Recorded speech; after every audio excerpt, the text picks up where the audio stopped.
Tem por objeto determinadas relações jurídicas. Alguns doutrinadores a denominam de direito de crédito, outros de direitos pessoais ou obrigacionais.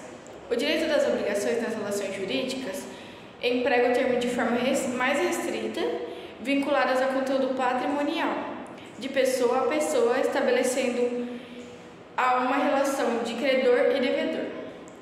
Exerce, assim, grande influência na vida econômica, em todos os seus aspectos, nas relações de produção, de consumo, na distribuição e circulação de bens, etc. O que é o direito das obrigações? Alguns conceitos de grandes doutrinadores do direito. Para Washington de Barros Monteiro, obrigação é a relação jurídica de caráter transitório estabelecida entre devedor e credor, e cujo objeto consiste numa prestação pessoal econômica, positiva ou negativa, devida pela primeira ou segundo, garantindo-lhe o adiantamento através do seu patrimônio.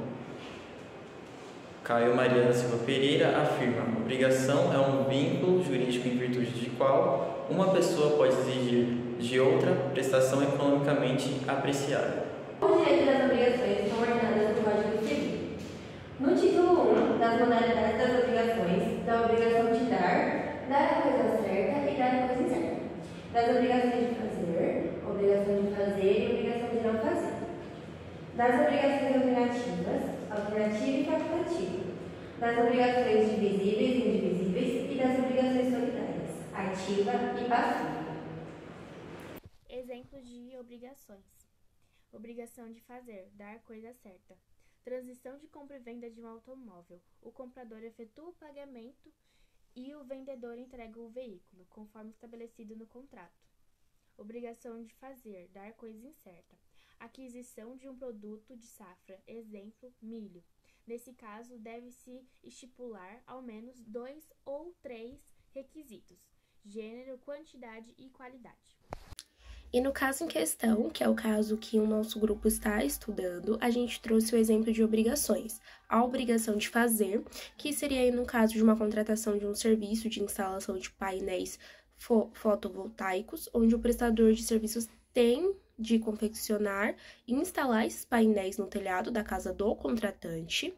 Após a celebração do contrato com todas as informações e condições devidamente acordadas entre o contratante e o contratado, exerce-se o serviço, este estando o contratado e pago pelo contratante. E no nosso caso em questão, que é o que a gente abordou na petição, temos a obrigação de não fazer e o caso do João Cricas.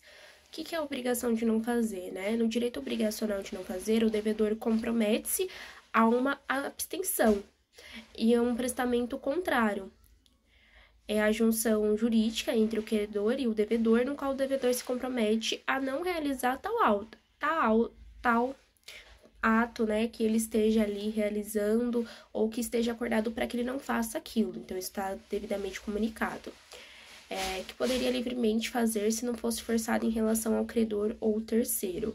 O objeto das obrigações de não fazer distingue-se por uma omissão autônoma ou unida a outra obrigação positiva, a ordem de uma obrigação negativa, movida ao devedor, uma privação que pode ou não ser ali naquele tempo. Como eu falei, né, no caso em questão, João Cricas, ele é um morador de um condomínio de prédios, habitado, ele mora ali no apartamento, especificamente no 8º andar. O Sr. Cricas possui alguns hábitos um tanto estranhos ali, em visão da sociedade, né? No que tange ao seu comportamento social aos demais moradores. Além de realizar encontros e festas em seu apartamento, o que né, faz ser uma infração ao estatuto, ele tem o hábito, né, de jogar diversas coisas da sua sacada.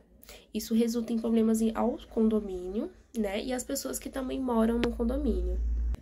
E até mesmo já houve aí casos, né, de intoxicação aos animais que moram no prédio junto com os seus tutores, de passarem mal por conta desses resíduos que são jogados pela sacada desse morador do condomínio.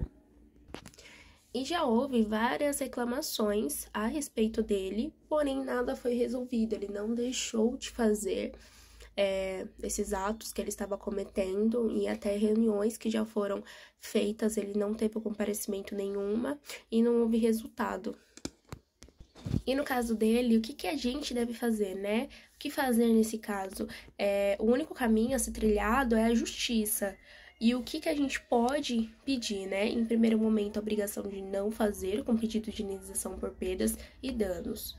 A petição inicial é o primeiro instrumento a ser elaborado para uma ação judicial.